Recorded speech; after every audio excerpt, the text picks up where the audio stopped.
அண்ணன் ரொம்ப அது ஒரு அண்ணன் ஏர்போர்ட் மூர்த்தி அவங்ககிட்ட தொலைபேசி மூலமாக நான் தொடர்பு கொண்டு என்று பேசினேன்.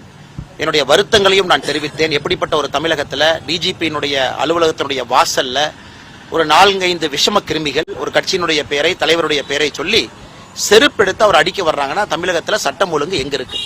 ஏன் காவலர்கள் அதை காவல்துறை நண்பர்கள் கையை கட்டி ஏன் வேடிக்கை பார்க்கறாங்க? மூன்றாவது என்ன நடவடிக்கை எடுத்திருக்கிறாங்க? இதெல்லாம் ரொம்ப ஸ்ட்ராங்கான ஆக்ஷன் எடுக்கணும்.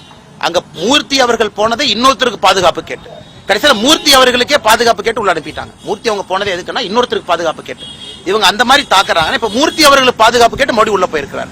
அதனால இது ரொம்ப தர்ம சங்கடம் மட்டுமல்ல, தமிழகத்துல ஒரு அரசியல் கட்சி தலைவருக்கு இந்த நிலைமைனா சாதாரண பொதுமக்களை யோசிச்சு பாருங்க. டிஜிபியினுடைய அலுவலக வாசல்லே அந்த நிலைமைனா ஒரு டீ கடையிலயோ ஒரு கிராமத்திலேயோ ஒரு பெண்ணுக்கோ ஒரு சகோதரிக்கு இருக்கக்கூடிய நிலைமை எடுத்து பாருங்க.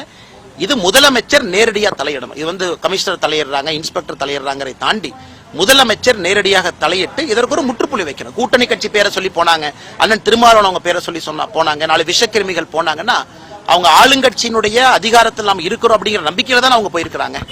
நம்பிக்கையில தானே அந்த கட்சி நம்மளை பாதுகாக்கும், போலீஸ் நம்மளை பாதுகாக்கும் நம்பிக்கையில போன மாதிரி இருக்கு. ஏன்னா காவல்துறை நண்பர்கள் படம் பிடிக்கிறீங்க, வெட்ட வெளிச்சமா தெரியுது, முகம் தெரியுது, முகத்தையும் மறைக்கல. அவ்வளவு தைரியமா செய்யறாங்கன்னா தைரியம் எங்கிருந்து வருது? அதனால் முதலமைச்சர் நேரடியாக தலையிட்டு மக்களுக்கு ஒரு நம்பிக்கை ஏற்படுத்தணும். தமிழகத்துல யாரு வேண்டுமானாலும் அவருடைய கருத்து இருக்க வைக்கலாம், பொதுவெளியில அவருடைய கருத்து சுதந்திரத்துக்கு இது போன்ற பிரச்சனை வராது. நன்றி அண்ணா.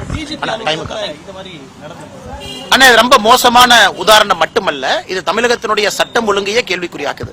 டிஜிபியினுடைய அலுவலக வாசல், ஏன்னா மூர்த்தி அவங்க போனதே, ஏர்போர்ட் மூர்த்தி அவங்க போனதே அந்த பாமக காரர் அவருக்கு நீங்க அவருக்கு அடிச்சுட்டாங்க, பெரிய வெடிகுண்டு போட்டாங்க, அவருக்கு பாதுகாப்பு கொடுங்க, பாதுகாப்பு கொடுங்கன்னு சொன்ன போனவருக்கே அட்டாக் நடக்குதுன்னா தமிழகத்துல சட்டம் ஒழுங்கு சந்தி சிரிக்கிறது தான் அர்த்தம்.